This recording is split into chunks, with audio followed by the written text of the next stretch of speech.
কোন অবস্থাতে নামাজ ত্যাগ ইসলামে অ্যালাউড না। আপনি লক্ষ্য করুন, নামাজ আপনি দাঁড়িয়ে পড়তে পারছেন না, ইসলাম বলে বসে পড়ো। বসে পড়তে পারছেন না, আল্লাহ বলেন শুয়ে পড়ো। শুয়ে শুয়ে আপনি হাত পা নাড়াতে পারছেন না, ইসলাম আপনাকে নির্দেশ করছে মনে মনে তুমি নামাজ আদায় করো। আপনাকে উজু করে নামাজ পড়তে হবে, উজু করতে পারছেন না, ইসলাম বলে তুমি তায়াম্মুম করো। আপনি তায়াম্মুম করতে যদি অপারগ হন, তায়াম্মুমের ব্যবস্থা নাই, উজুর ব্যবস্থা নাই, তাহলে যে অবস্থা আছেন সে অবস্থা আপনাকে নামাজ আদায় করতে হবে। নামাজের জন্য সতর ঢাকা ফরজ, কিন্তু এমন কোন পরিস্থিতি আছেন, আল্লাহ মাফ করুক, আপনার সতর ঢাকার ব্যবস্থা নেই, তাহলে ওই অবস্থায় আপনাকে নামাজ আদায় করতে হবে। আপনি যদি এমন কোন পরিবেশে থাকেন যেখানে আপনার পবিত্র কাপড় থাকা নামাজের জন্য পূর্ব শর্ত, অথচ আপনার কাছে পবিত্র কোনো কাপড় নাই, তো ইসলাম ওই অবস্থা আপনাকে নামাজ পড়তে বলে। কেবলার দিকে ফিরে নামাজ পড়া ফরজ, কিন্তু কেবলা কোন দিকে আপনি জানেন না, জানার কোনো উপায় নাই, কাউকে জিজ্ঞেস করেও জানার ব্যবস্থা নাই, আপনার কম্পাসেরও সার্ভিস আপনার কাছে নাই, কোনোভাবে কেবলানের উপর আপনি করতে পারছেন না। এই রকম পরিস্থিতিতে অনুমান করে এই দিকে কেবলা হতে পারে ধারণা করে সেই দিকে ফিরে নামাজ পড়তে হবে, তারপর আপনাকে নামাজ আদায় করতে হবে।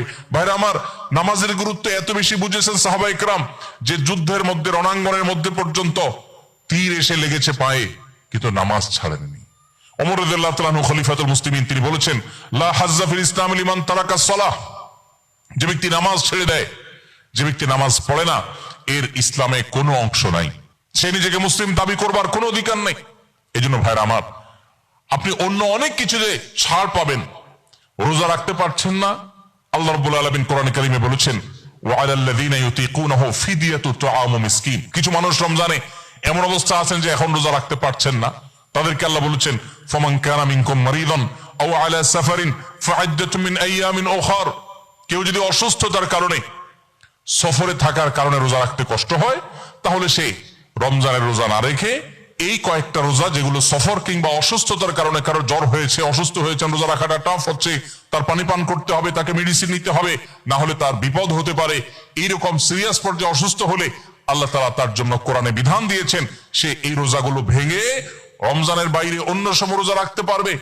আর যদি কারো রোজা রাখার ক্ষমতা একেবারে শেষ হয়ে যায়, ওয়ালাল্লাযীনা ইউতীকুনাহু ফিদিয়াতু তুআমু মিসকিন, কারো রোজা রাখার একেবারে ক্ষমতা নেই, তিনি অসুস্থ হয়ে পড়েছেন, বার্ধক্যজনিত কষ্টে তিনি বয়সের শেষ প্রান্তে এসেছেন, রোজা রাখতে পারেন না, আর এই ব্যক্তির জন্য রোজার বিকল্প হিসাবে খাদ্য বিতরণ করতে বলা হয়েছে। মিসকিনকে, একজন মিসকিনকে একদিনের খাবার দিয়ে দিলে একটা রোজার বিকল্প হয়ে যায় এইরকম ব্যক্তির, যে ব্যক্তির রোজা রাখার ক্ষমতা নাই বার্ধক্যজনিত কারণে।